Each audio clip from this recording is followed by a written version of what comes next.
This is Between Hooksets. I'm Chasen Walter from In Through the Outdoors with my partner in slime, Kurt Underhill from the fishing crew. What's up, buddy? You got a peek at my fisherman's tan there when I set the hook. Whoops. I hate showing off muscles. Sorry, I didn't mean to do that. I usually keep the guns to myself for the most part. I was going to tell you, if you're setting the hook that hard off the rocks, you're going to fall in the lake. Oh, boy. I tried early. I tried a couple of days ago. I marked a lot of stuff. So the spot that I've got is great for scoping. That live scope and the rocks and I are just, I absolutely love it. The cool thing is watching your crankbait. So I'll bring that crankbait in, and if the fish start looking at it, I'll stop and I'll pause, and they'll come up, and I'll jerk it. And right now, the little ones are just gone. It's funny, but it's a ton of fun. So once the water starts to cool down, the big ones will come around, and I'm going to cross my fingers. I jinxed myself because I said something about it, and, well, it's just what I do. If July would ever end, that's all I got to say. Yeah, right. Yeah, it's just kind of crazy. We've got just too much July going on here. And I think Pipestone, Minnesota had 31 degrees. So I think they were a cold spot. Besides, I'm sure International Falls or something like that was probably 28 or 29, something of that nature. But we got a fun guest on tonight. I'm excited about having Dylan on. Yeah, Dylan's going to be a great guest, young guy on this. I mean, I can't really call him a young guy. He's a young kid, but he's been at it for a while. So we'll bring him in. How we doing, Dylan? Good. How about you guys? We're doing all right. It's National Smarties Day, so I've got my Smarties. I'm sorry I couldn't bring enough for all of us, but that's all right. I'll eat the big ones for you. That's the biggest roll of Smarties I've ever seen, bud. How about it? Man. Yeah. Well, you could see half the rolls gone already. I couldn't wait. I tried. So, Dylan, you're a young. How old are you, man? Like, tell us a little bit about Dylan Nussbaum, where you come from, how old you are, and how you got started in this. Yeah, so I'm 26 years old. I've been fishing the National Walleye Tour. It's hard to believe now, but this was my 7th full season fishing the National Walleye Tour. And it's hard to believe for me. I mean, time flies. And yeah, they don't joke when you say you get out of high school and time starts flying. Yeah, they weren't kidding. But yeah, I live in Pennsylvania. I started tournament fishing when I was 10 years old with my dad. We actually both got into it at the same time. Went out. We were terrible at it for probably the first 5 years. We never brought a limit in for the first 5 years. And, then we just kind of started figuring out, kept with it. And from there, we ended up qualifying for the national team championship out of our little circuit and went to, I believe it was Wichita, Kansas. Actually, it was Milford Lake in Kansas. Milford Lake, yep. Yeah, that was where I knew I wanted to go professional in the walleye side. It was just the coolest thing, and it's what got me hooked. Well, okay, so you went to Milford. I had some buddies that went down there, and I've got a lot of buddies in Kansas. Milford got you hooked on tournament fishing? I heard that was like a dumpster fire of a tournament. Yeah, it was. We ended up getting 11th at that tournament, though. So it was a big deal just because we ended up making it into the last day, the All-American Top 25. And at that event, there was a lot of pretty big pros at the events at the time. And I remember Tommy Scarlett's was there, and we wanted to get in the top 10 so bad because they had all the real big trophies for the top 10. And Tommy Scarlett's weighed in right after us and ended up bumping us to 11th place. But it was just kind of where I got to see all the pros and what went on. And it was just one of the coolest things. Little history with Scarlett's there. That's pretty cool. Yeah, right? Yep. Yeah. Definitely looked up to Scarlett's. Knew him for quite a few years at the very beginning there and helped out with some stuff. Yeah, great guy. Yeah. And the Skipper boys from South Dakota they were leading it both days, day 1, day 2. And I believe they blew their motor on takeoff or took their lower unit off, had to borrow a boat, and end up only dropping to second place. But it was I watched that one very closely because 2 boys from our circuit were about to win the dang thing, and that was pretty cool to watch. So I mean, but that was like wiper after wiper, and then a walleye here. Oh yeah. Pre forward facing sonar, so you couldn't even scope them. And oh man, bottom bouncers and pulling lead core. That's all we knew how to do. Right. Isn't that something that was kind of the dominant way to do it? And now it's changed so much with, I'm not even going to say forward facing sonar, because drop shot had really nothing to do with forward facing sonar. The bass world was heavy into it for the longest time. And then of course the walleye world got a hold of it, and you got crankbaits and all of those things. But you come from a long ways away. I decided to pin you and see how far away that is. I'm like, oh, that's too far for me to drive, but obviously you put on some serious miles. Yeah, it's definitely a haul out that way, and it's one thing. It's my favorite place to fish out in the Dakotas. Just any part of the Missouri River, Devil's Lake. I mean, anywhere out there. I just love it. But the bad part is it's 1,400 miles to get out there. Yeah, it's a hummer of a drive. I remember, and you probably don't remember, but you were staying at South Whitlock Resort when you guys were fishing on Oahe, and I pulled up in my golf cart, and I'm like, well, I might as well introduce myself. I have nothing to lose. We had a great talk. It was a ton of fun. Yeah, fantastic. It was a ton of fun, and it's those kind of greetings, meetings, and relationships that get guys like you on the podcast and join us, and I'm excited for you to talk about everything from your Z-Man articles. You work pretty hard with Z-Man. You are Z-Man Pro Staff, which really technically, I think for most people, they would assume that it's all about bass, but you really brought it into the walleye world. Yeah. And, it's one of them things where I really only started learning about Z-Man probably, I want to say 3-ish years ago now. But it was one of the deals where when I first got it, I'm like, oh my, why haven't I been using this forever? And after that, I mean, I was never really a big plastics guy, and now, I mean, that's all I throw. But the biggest reason I was never really into plastics was it was almost like throwing live bait for me, because you're basically, anytime you have a fish on, it's getting ripped off when you set the hooks on one. And it's like, might as well just use live bait at this point and just do the same thing. But now it's just, I mean, with how durable that stuff is, it is, I mean, just amazing. It really is. Yeah, it's really helped you step up play. And not only that, it's affordable. You can buy a bag, and it's what, $3-4 maybe. I don't know what it is in Pennsylvania, but in South Dakota, I think $3.65. I bet. Yeah. Right, Kurt. Yeah, a scoop of minnows is $8 here. So yeah, exactly. When you put it that way, yeah, it ain't so expensive. But you think about that, the world of plastics has come so far, and and I got to give credit to tackle manufacturers out there that really pay attention to what anglers' trends are. And the plastic world the plastic game has been around for a long time, but it's really come so much further probably in the last 5 years of the quality of baits that they're putting out lasting. I'm the same way as you. I'm not very good at pitching plastic. Like, I don't have confidence in it like, probably you do or other people do. But like, it was like, okay, you're putting a piece of plastic on, you're resetting it or putting a new one every couple casts. I can do the same thing with a minnow. Exactly.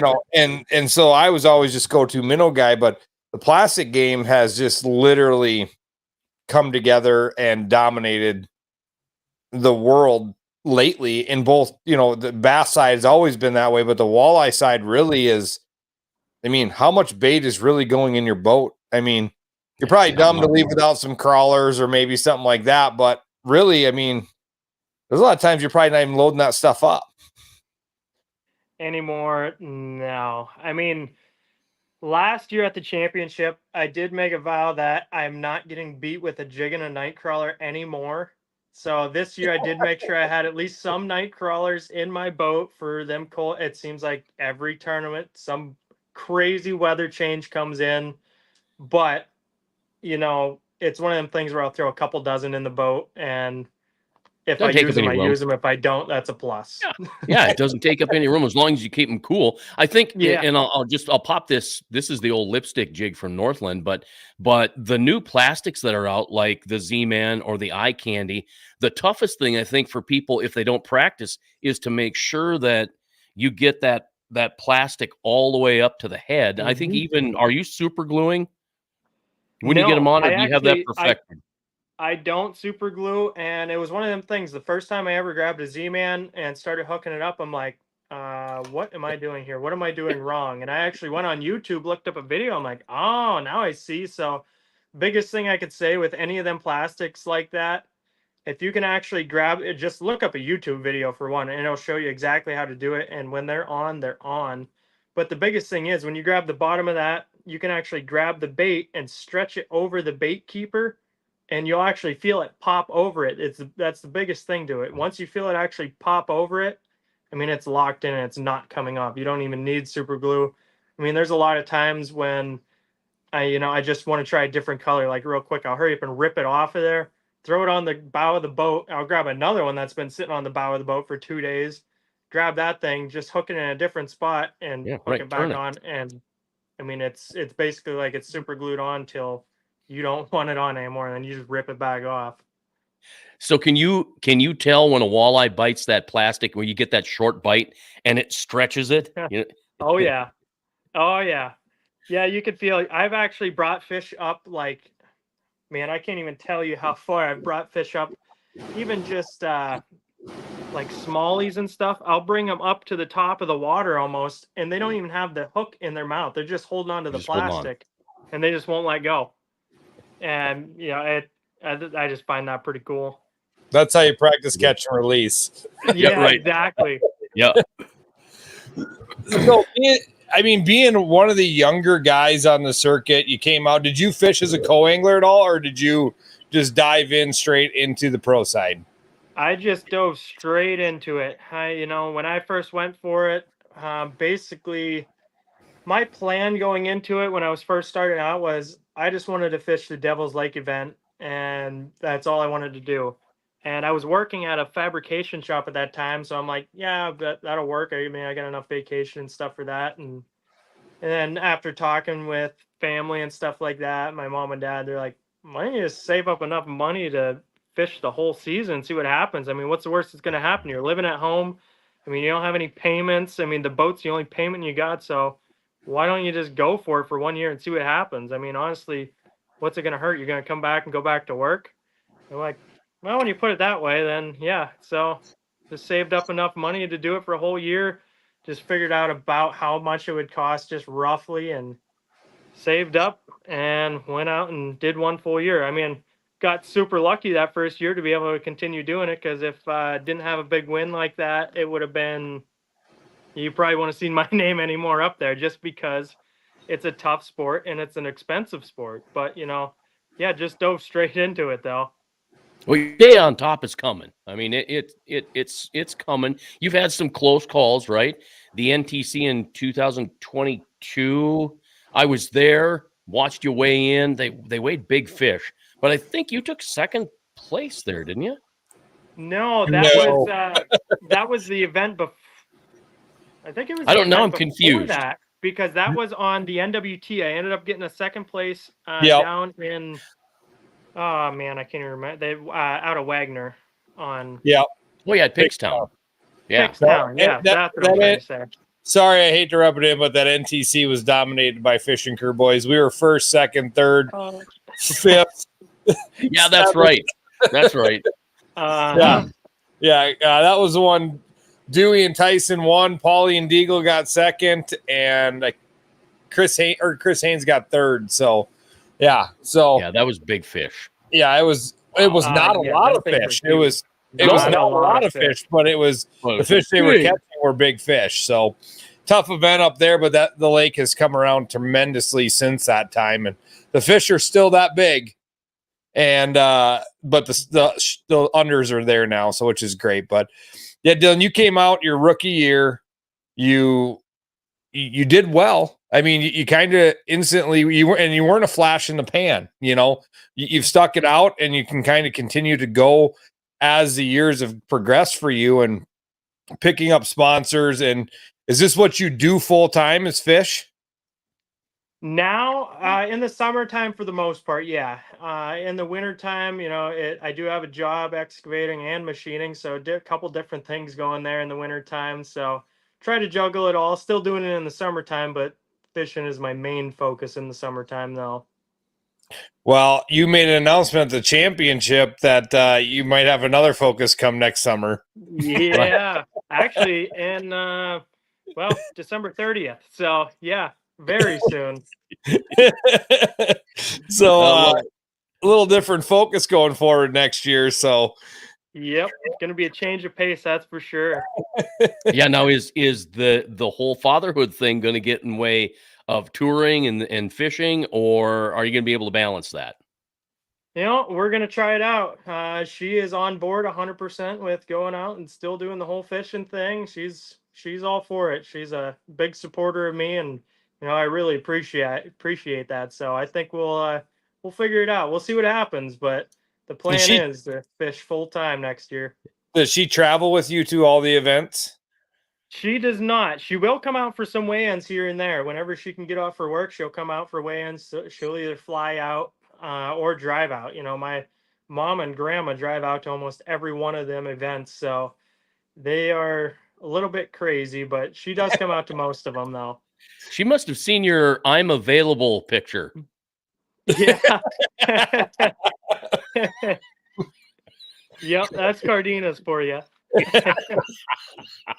So, yeah. Dylan, being one of the younger guys, I wouldn't call you new because you're kind of the veteran, but what was it like when you walked in that first year? And even now, I mean, you're 26 years old and you're one of the younger guys on the circuit. What is it like from that first year to now? I mean, you had to walk in and go, whoa, what am I doing? Yeah. First tournament I ever went to was Lake Winnebago, and going there in the springtime. So I guess just a real quick background about that. In Pennsylvania, we're not even allowed to fish at all for walleyes up until May 1st. So my experience with fishing in the springtime was like zero. Before May was like zero. And we went there in like April. I don't even remember what it was, but it was early. So that was super intimidating right off the bat. And along with that, I mean, just going out there and seeing all the wrap boats, all the big names, all the guys you see on TV, it's like, man, what did I get myself into? But, you know, it was really cool starting out, and I'm really glad I stuck with it. And going into it now, it's just like a completely different mindset. I don't know. It's kind of hard to explain, but now I go out there and I feel like I'm just fishing against myself, not saying like I'm the best fisherman out there. It's just I'm saying I'm not really worried about what anyone else is doing. Yep. I just need to look at what I'm doing You've and do the best that I can do. you've changed the mentality from fishing against the competition to fishing against the fish.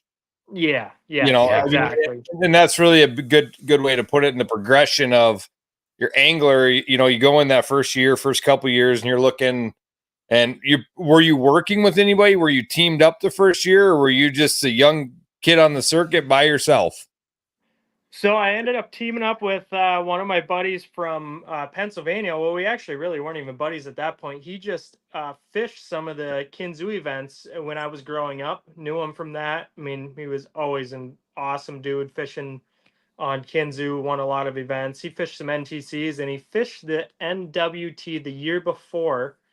And I ended up just messaging him, said, "Hey, I want to do this, and you need someone to travel with." And he said, "Yeah, let's travel, split expenses, whatever." So ended up working out. Still work with him today. Awesome dude. I mean, just pretty much brothers now at this point.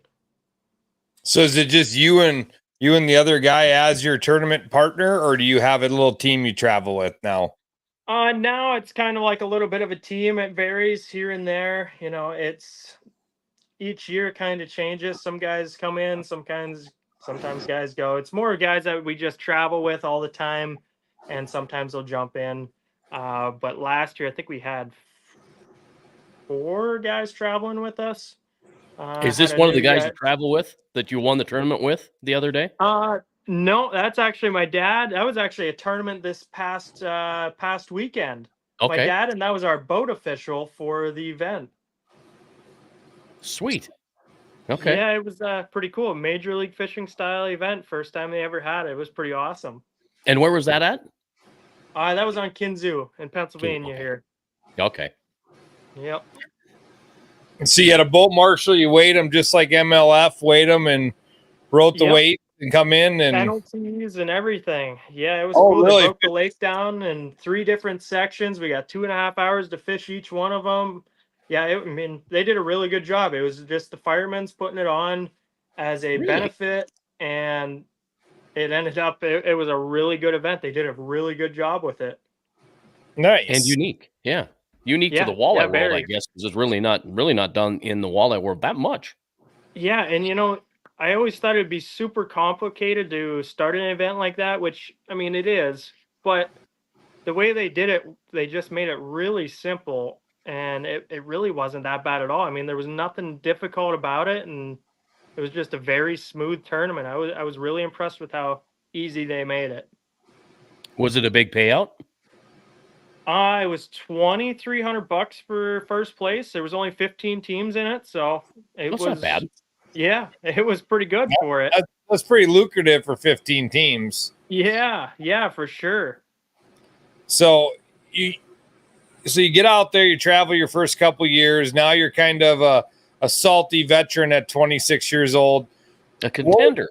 What would you say, like your favorite part and your least favorite part of this whole traveling walleye circuit thing?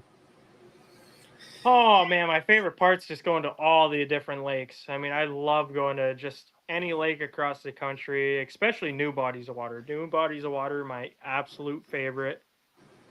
And I mean, the worst part is not even so much the travel. It's probably just maybe being away from home for so long. And I mean, even that, I mean, there's really not a whole lot of downsides to it for me. I mean, maybe just the extended periods away from home, because I mean, it's 2 weeks at a time.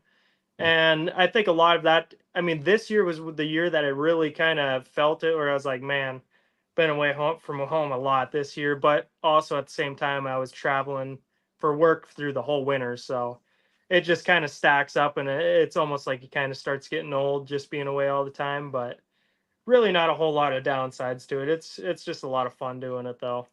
Well, you're obviously home enough from Yeah, right. December. Yeah. Yeah. I suppose this year you'll have to have your first Christmas tree, maybe or have you been one of those guys that puts up a Christmas tree when you're by yourself anyway? Oh no, we got Christmas tree here. We're all good. We live in the house together, so she has it Good. all ready for when I get home. But Fantastic. The most fun thing there is seeing what Santa puts in the stockings on Christmas morning. So, yes. So out of all the states that you travel to with all the lakes, which one is the most windy?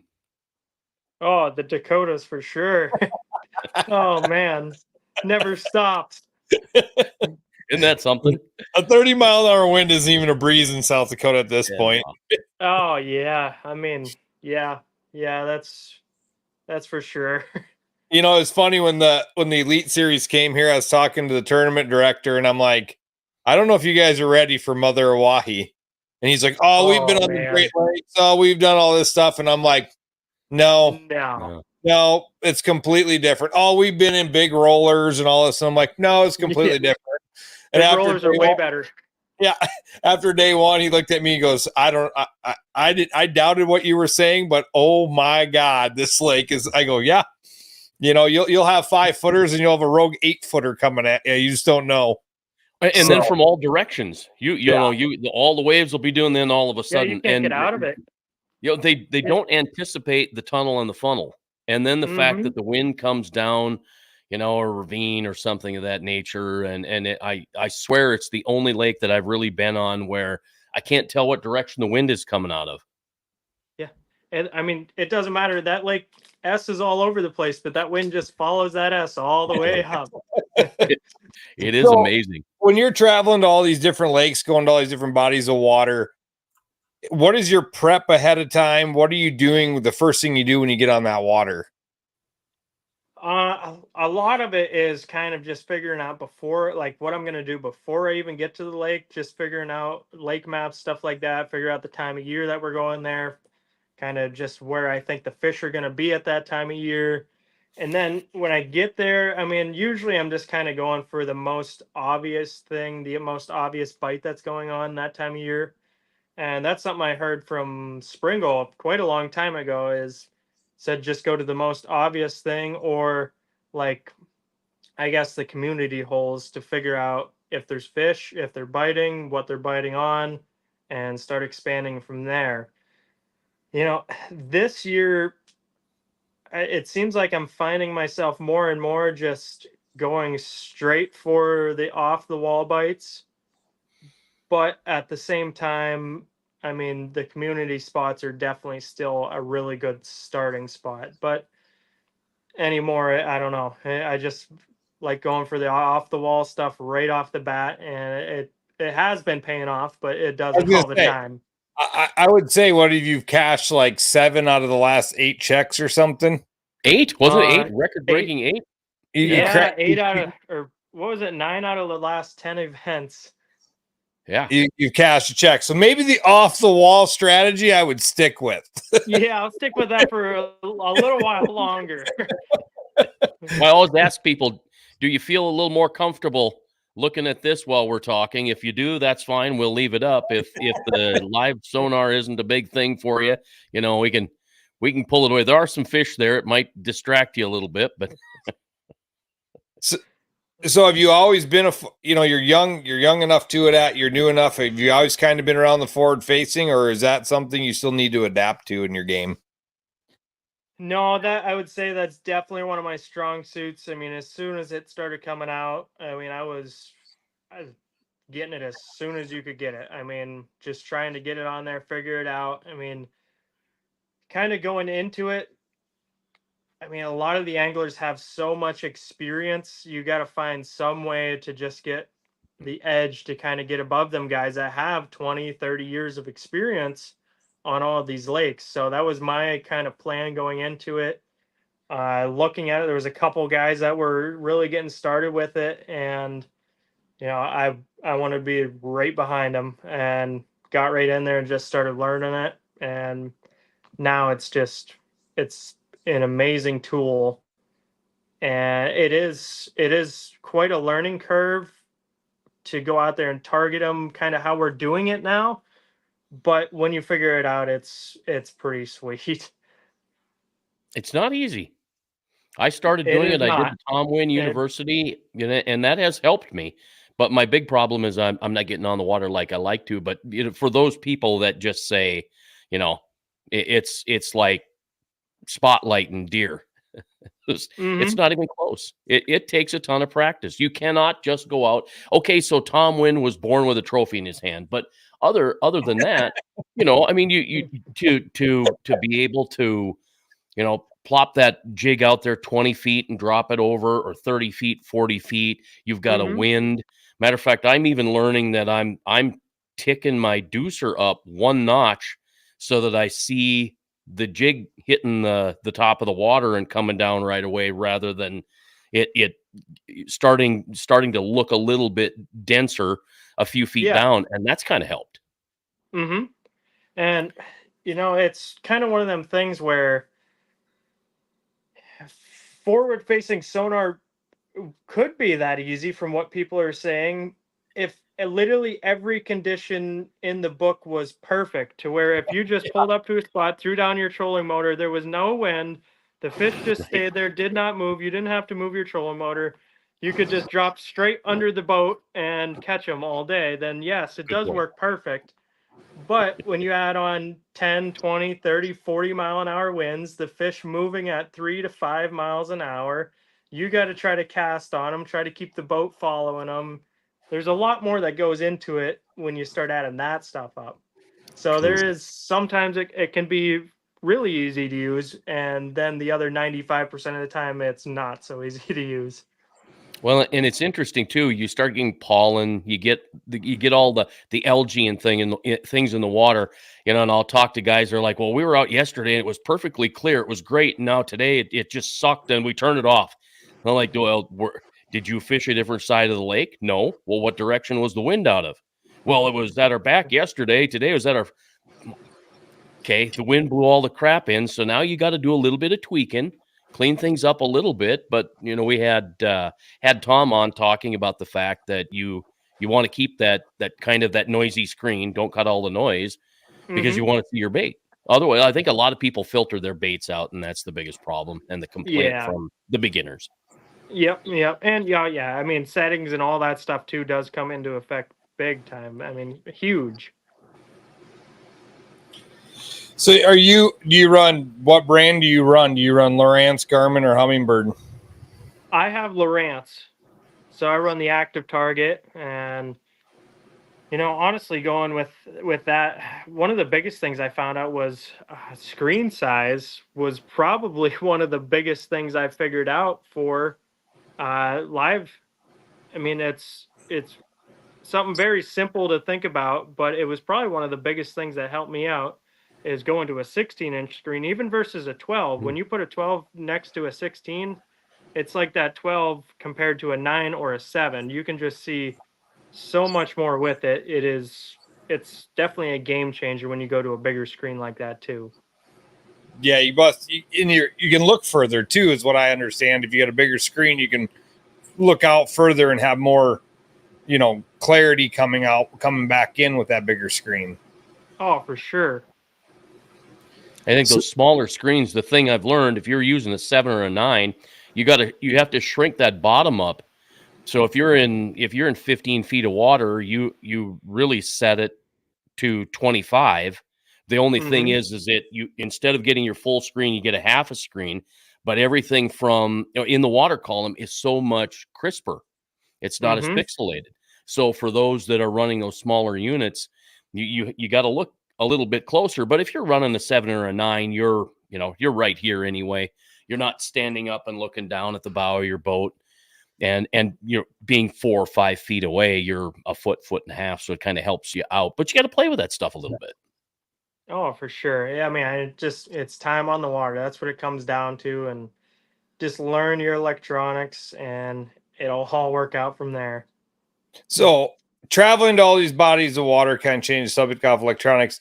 What would you say your biggest nemesis body of water is right now?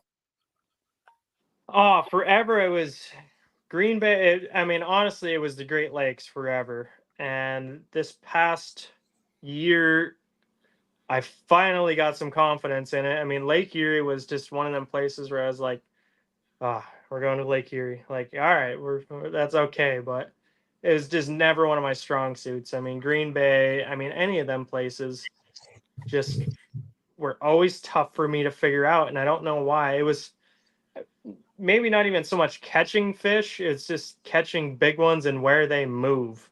That was the biggest thing for me, to figure out where them things move, especially when they're suspended out in 100 foot of water, 50 foot down. Where do they go? You don't really know. I mean, you can play the current and try to follow them like that, but even with that, it's just, man, it's tough. Great Lakes have always been tough for me, but I finally got some confidence this year in them.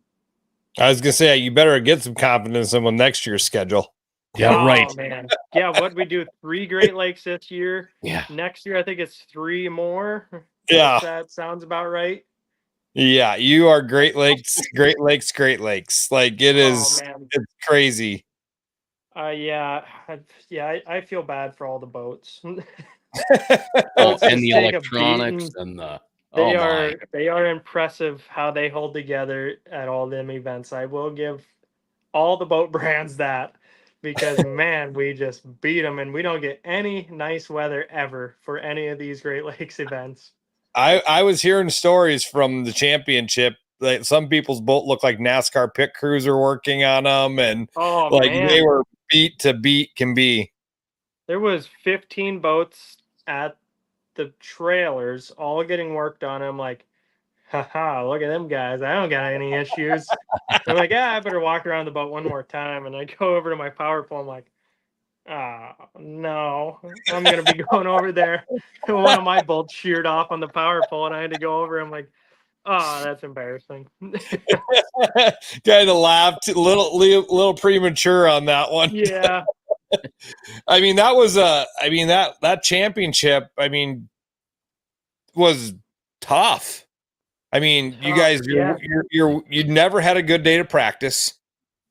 Mm-hmm. And I mean, nothing about that event weather-wise was friendly. No, there was the first day of pre-fish. It was 20 to 30 mile an hour winds out of the east or out of the southeast, something like that. I don't know. But day one pre-fish, we only get 4.5 days to figure this place out. And we have that wind to look forward to. And I'm like, well, there's no way I'm taking my boat all the way across Saginaw Bay with that. I'm like, I don't even know if it's going to be possible.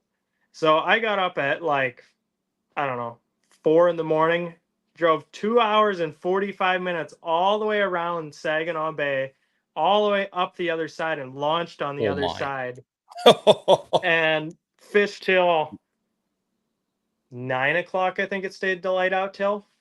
Fished till 9 o'clock and didn't get back until almost midnight. It was like 11:50 when we pulled into the house. And that was just, I mean, just telling you how kind of tough it started out. I mean, it just, none of the days were easy at all. Would you say it paid off? You know, all that, the drive and the hard work, you know, you finished, you didn't finish at the top, but you finished close. Mm-hmm. Oh, I'd definitely say it paid off. I mean, there was definitely stuff I wish I would have changed about the pre-fish, just because like being under that much stress with that time limit, wish I would have fished areas better. Not saying it would have helped anymore. It could have hurt more. You just don't know. But I mean, overall, I was definitely very happy with how it all turned out. So what do you usually? How much time do you allot to pre-fish usually for an event? Usually, it's what do I do? 6 to 7 days. Usually, right around that area. I think we've been doing more of 6 anymore, and that's enough time. 6 days ahead of time, 2 days of tournament. This was the first event. They limited you to no information after North Dakota, and cannot be on the body of water till what, Saturday morning was it, or something like that, or Friday? Yeah, it was I think it was Friday morning. Friday morning, you couldn't be on that body of water. So first event they've ever limited, no communication, and your limited practice. So I mean, definitely a little different mindset going into that. Had to be a different mindset going into that championship from usually spending 2 more days on that body of water. Yeah. I mean, it definitely changes stuff up. I mean, there was days where I would go pre-fish an area for 5-6 hours, and the wind would switch. I'd load up and drive the truck 2 hours and go back up north and fish up there because that was favoring better for the wind wise. So I'd go back up there and check out something new up there, and then drive it back an hour and go back up there in the morning, try something else. And it was just kind of one of the things where just jumping all over the place. But I did really like how it was only 4.5 days, no communication, no on the water. I did kind of really like all of that.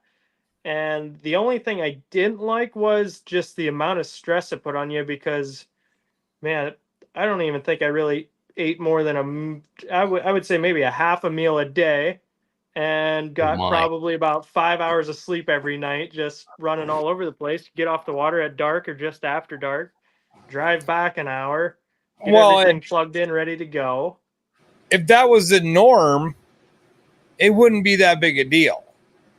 You know, you can plan for it. If you did that all year, if you've always done that, I mean, you're still going to fish late. You're still going to do your things, but you went into it the mindset of, I'm losing 2 days of practice on a big body of water.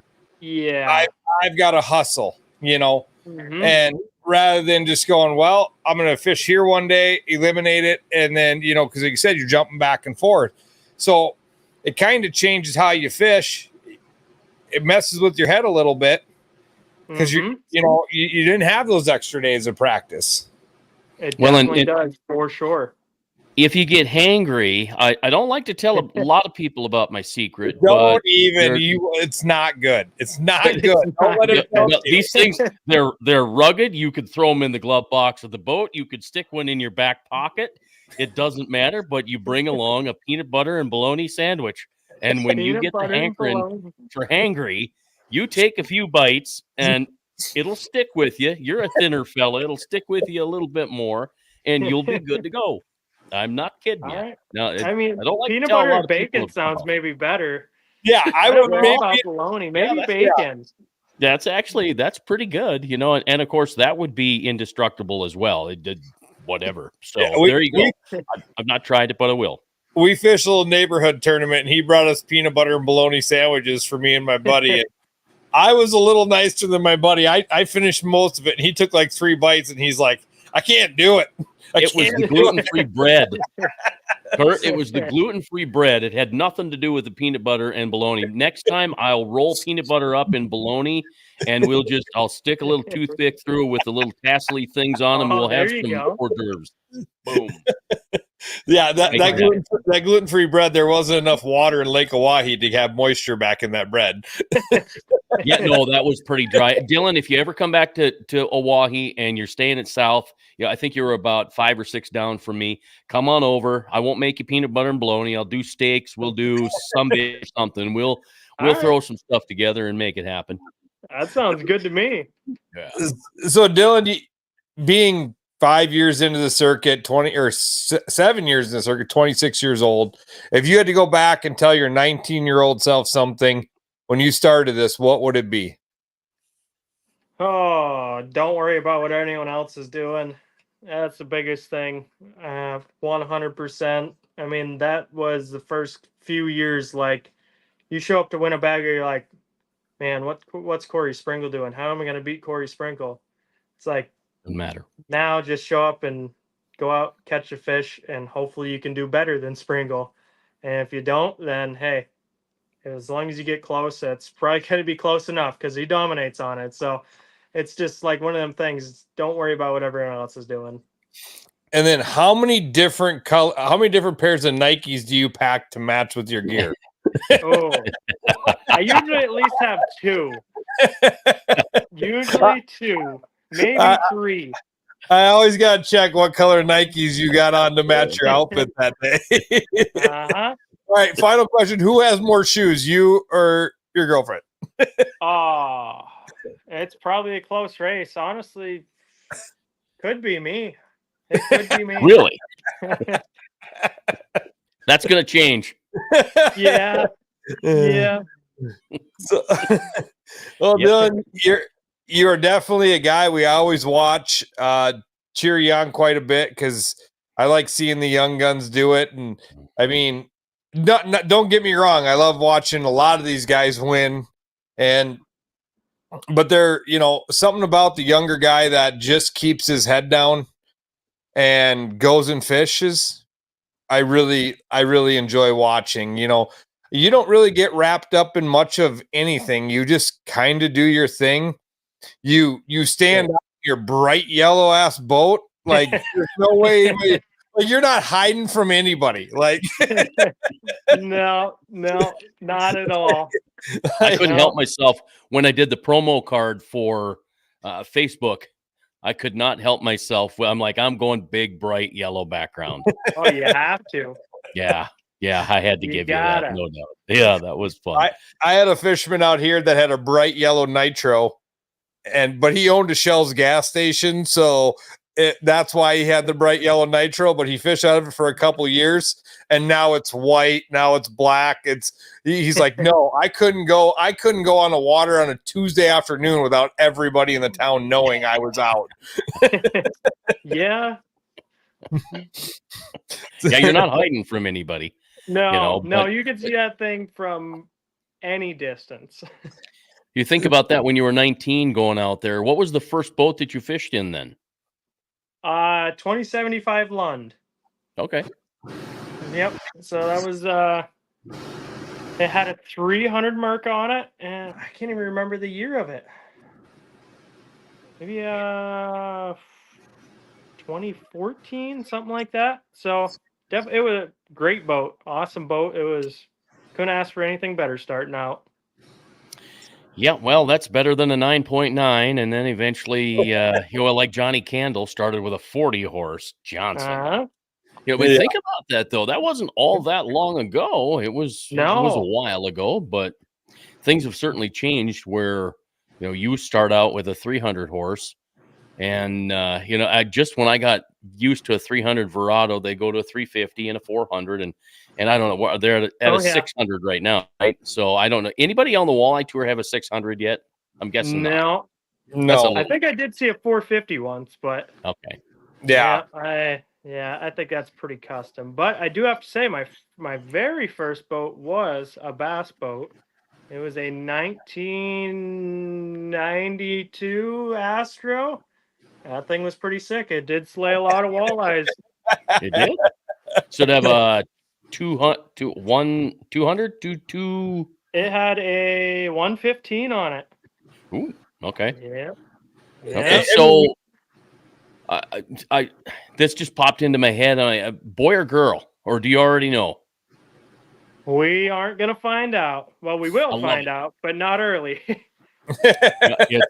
Well, now mine came early, and I called him Snuffy for I don't know how long, and the nurse finally came in and said, "Hey, it's been a week. You got to come up with a name for this kid because we got to get the paperwork going here." And we scrambled for a name, but so when you don't know, if you haven't, have you been talking about names? Oh yeah, we definitely have been, but I still feel like we're going to be sitting there for a long time going, yeah, we don't know. Yeah, well, you kind of sort of got to get the personality of that little kid before you just slap a name on, unless you're going with family names. If you're going with family names, it's a whole different story there, because there's nostalgia and family tree stuff there. But if you're coming up with your own name, are you picking any names from the National Walleye Tour? Are you thinking about Springle as a middle name, or Springle? Yes, yes. I'm thinking Win. Win Nussbaum. There you go. I love it. Yeah, I love it. That works for a boy or a girl. Yep, it's settled. Who are you named after? Well,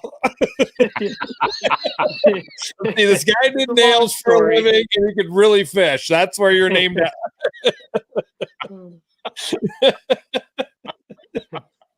Oh, I love it. That's fantastic. Well, Dylan, it's congrats on the baby. Congrats on your season. I mean, third place angler of the year. I mean, I don't know. Amazing. I don't know if people know what that really takes to be in contention for that. I mean, that's not like you don't just go out and do good in one tournament. You have to have a consistent season and to win it. I mean, really, that's what it comes down to. Yeah. I mean, it really does. And I believe I had just over a 10th place average and still got third place for Angler of the Year. And that's wild. I mean, that's pretty crazy to think about. Just it's hard to get in the top 10 with these guys, and to have an average like that and still get third, that just shows you how tough the competition is. It is a big deal. Was this your first year in contention for Angler of the Year? Last year I was 5th place going in and still had a chance. I think I was 20 points behind from first last year going into the event, and ended up 5th place last year also. Well, I shouldn't say also. 5th place last year, 3rd place this year. So yeah, last year was pretty close, but yeah, Hoyer walked away with it though. Yeah. I mean, the championship was just so cool this year to have you three so tight in Angler of the Year race. Oh man, that was so exciting. That was tight. Was crazy. And then you all three make the cut, and you're all three like right side by side each other. Tom wasn't leading it, you weren't leading it, Hunter wasn't leading it. You were all like, you and Tom were tied for 8th place, right? Going into the final day. Like I'm sitting there doing the math and I'm like, oh, because I think if I remember right, you were 1 point ahead of Tom going into the championship. Mm-hmm. You were 5 points behind Hunter. And I'm sitting there watching the final weigh and trying to calculate where you guys are all falling at. And I'm like Tom might have won it, but I don't think he did. Dylan, it was all so close. So it was kind of, as a fan, thank you for making it so close, because it gave it so much more of a excitement at that championship to watch, rather than, I believe last year Hoyer had it locked up after day 2, didn't he? I think he. Yeah, after day 2, I think it was over. It was game over after that. Yeah. I mean, which is awesome. I mean, hats off to John for doing that. But for a fan and watching and being a true fan that pays attention to Angler of the Year race and not just the tournament, that was intense. Nail biters. I love them. Yeah. I mean, it was. And like I said, after day 2, when all 3 of you were like right together, and I'm like, this is anybody's game. Mm-hmm. Like, and did that play into the way you fished that tournament? Day 3, well, fishing the tournament, no, I was just going straight up for the win, like just whatever happened. Like, I mean, yeah, I wanted to definitely get Angler of the Year, but I was going to worry about that later because, you know, them guys are just beasts, and I knew they were going to be up there in the top. So I was going to try to figure out a way to go for the win. But even on day 3, like the wind they were calling for was so bad, and everyone else ended up not making the big run. I'm like, well, I'm definitely making the big run and going in shallow and trying to catch these fish. And I was really nervous about it. I thought about turning around, and because it was nice and calm, there was only a 10-mile stretch that was really bad. I'm like, if we can just get around this point, we'll be good. And we ended up making it around the point. I'm like, if the wind switch is just a little bit, like, we're done. Like, we're just going into the launch. But I'm like, I'm good with it. We made it in the top 10. If we have to go in the launch, call for someone to get a ride, then it is what it is. And on the way back, I left, I think, with like 3 hours and 15 minutes to get back. And I came around the point. I'm like, well, the wind switched a little bit, but I think we can manage. And it was just 10 miles of just keeping the nose up enough not to go into one. And we made it through, though. It was definitely worth it. And yeah, it was just the crazy stuff we do for these tournaments. You know, I think we all need our heads checked. You know, like I think there should be a mental exam before you fish tournaments and then after. Yeah. Not a public one, not one that's, you know, but like the way we as tournament anglers, you know, I run the tournaments. I won't consider myself an angler, but just watching that out there and knowing like what is going on, and I'm just like, oh, what are these guys thinking? Like there's days I'm on shore going, I don't even want to be out here on shore. Right. You know? Uh-huh. You know? Competition though, right? It's the competitiveness. Oh yeah, it is. It is. Were you competitive in high school? Like, did you compete in basketball, football, stuff like that? Or no, fishing. That was the only thing I competed in. That was it. I was a mathlete. We didn't have anything like that. I was just fishing with my dad in walleye tournaments. That was what I did in high school, middle school. Yeah, that was it. Didn't even get into any sports, nothing like that. So how did you and your dad decide to fish? Like, I mean, he didn't really fish, like you just said, oh, let's buy a boat and let's go. Well, all of us, we grew up as trout fishermen, and he fished a lot of trout tournaments. So that's no boat, just on the stream banks, probably a lot different from out west. But yeah, it's that's kind of what he grew up doing. And we always went camping up on Kinzu and always came into these walleye tournaments, seeing the boats, everything like that.